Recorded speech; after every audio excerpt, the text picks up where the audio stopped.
I'd like to tell you a story that I heard in Greece a couple years ago that was fascinating at the time, but it also shed some light, perhaps, on what's going on in the world right now.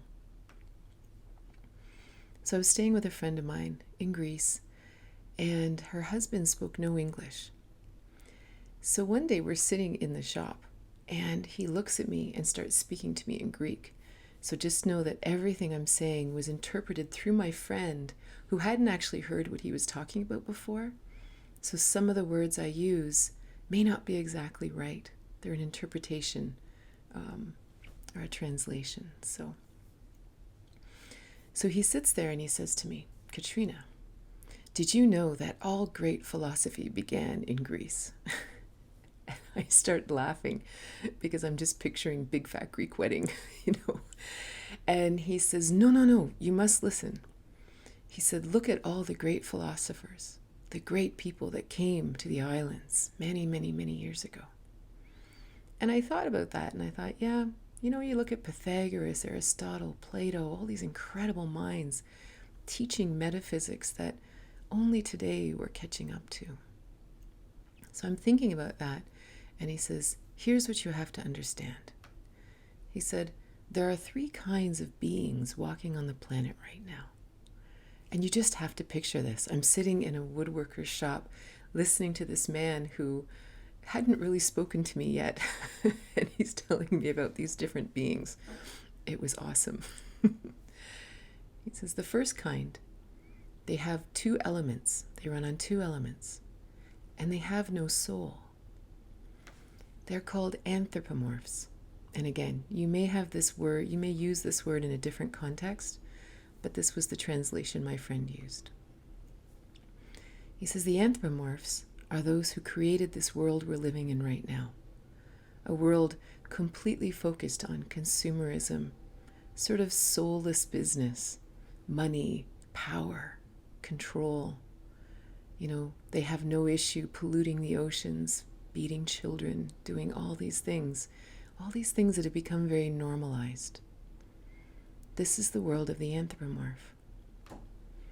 Then there are the humans, and humans run on four elements, and they have a soul.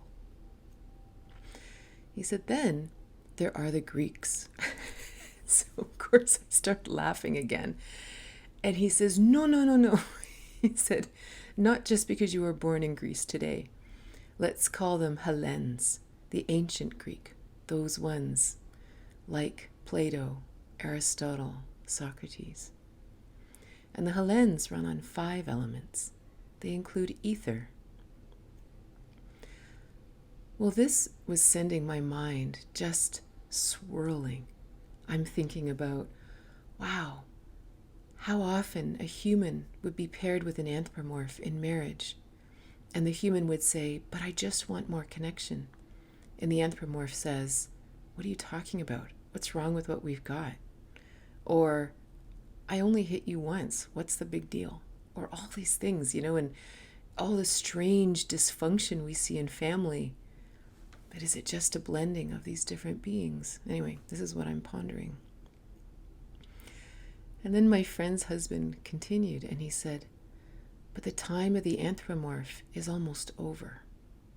I realized this was 2 years ago. He was telling me this story. He said their time is ending and they have to leave, but they will leave like they will be clawing out the door.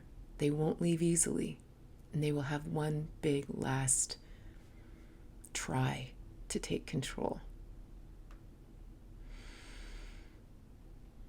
This man had studied under a very interesting Greek man whose work was never translated into English, so it never really hit the English-speaking world. He wrote many, many books, and he was kind of like a Nostradamus. He saw things and wrote them down. He wrote a book about kind of foreseeing things like Nostradamus, and he completely wrote out what was going to happen in the Iraqi war 10 years before it happened. And it wasn't until that actually came to the States and somebody showed it to George Bush, I think, that this man actually became known. Unfortunately, he died shortly after. But it's a very interesting thing to ponder in this time.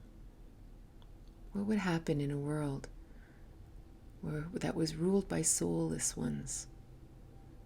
When you think of all the humans and the Hellenes that have believed that maybe they were strange and there was something wrong with them because this other person didn't understand or didn't seem to have a heart or didn't seem to care. It's funny, last night I had a vision, which is what inspired me to create this video. And I had a vision of a world where there were only humans and Hellenes.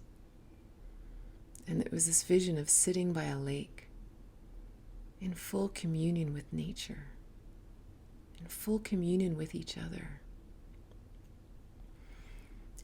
effortlessly loving, connecting, growing, expanding. No fight, no difficulty, just beautiful light. But it's this vision of sitting cross-legged by a lake, really loving being here on earth. The world without anthropomorphs. I believe it's coming.